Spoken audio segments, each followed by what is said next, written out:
अंग्रेजी में एक कहावत है, a friend in a need is a friend in deed. जब किसी को भी जरूरत हो और उस जरूरत के वक्त उसका दोस्त आकर खड़ा हो जाए, वो वाकई में वही दोस्त है।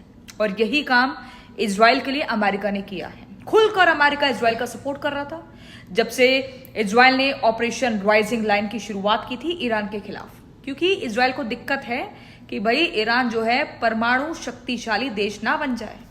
और इसी के चलते अमेरिका ने बहुत ही सरप्राइज अटैक किया, ईरान की न्यूक्लियर साइट्स पर अटैक किया।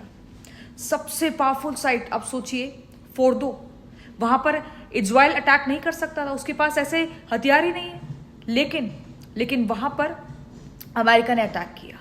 इसके अलावा नतांज, इस्फहान, अमेरिकी वायुसेना के B-2 बॉम्बर विमानों ने ऐसा अटैक किया जिसकी विश्व भर में चर्चा होने लगी। अगर पूरे वर्ल्ड की बात करें तो 57 मुस्लिम देश हैं, एक भी ईरान का सपोर्ट खुलकर नहीं कर रहा था। लेकिन अब पाकिस्तान ने भी अमेरिका के इस अटैक की, जो उसने ईरान की न्यूक्लियर साइट्स पर किया है, उसकी कड़ी निंदा की है और कहा है कि अंतर्राष्ट्रीय कानून का उल्लंघन किया है अमेरिका ने। इसके अलावा रूस और चाइना खुलकर सपोर्ट ईरान को शुरू से कर ही रहे थे।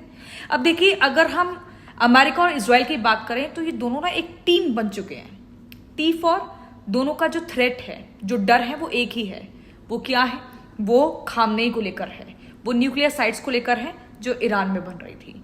ई मतलब कि एनिमी, दुश्मन एक ही है, सुप्रीम लीडर खामनेई, तो उसका खात्मा करना है। ए फॉर एम, उद्देश्य एक ही है, और वो उद्देश्य है कि जितनी जो शक्ति है ईरान के पास, वो जो परमाणु हथियार बना रहा है, उसका खात्मा करना है। और एम फॉर मिशन, अपना उद्देश्य ये है कि अपनी कौम को बचाना है।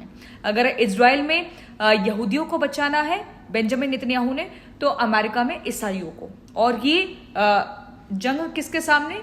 ईरान में कौन रहते हैं? वो सब हैं मुस्लिम। तो यहां पर ये टीम वर्क कर रहे हैं।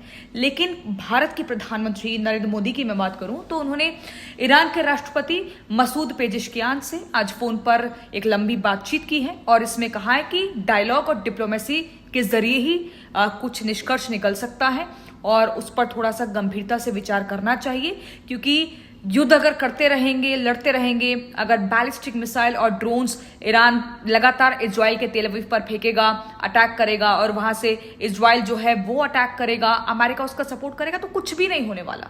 वर्ल्ड वॉर 3 की जो आशंका है वो लगातार बढ़ती जाएगी। बेहतर होगा ऑन टेबल बैठकर बात की जाए और इस पूरे युद्ध पर विराम लगे।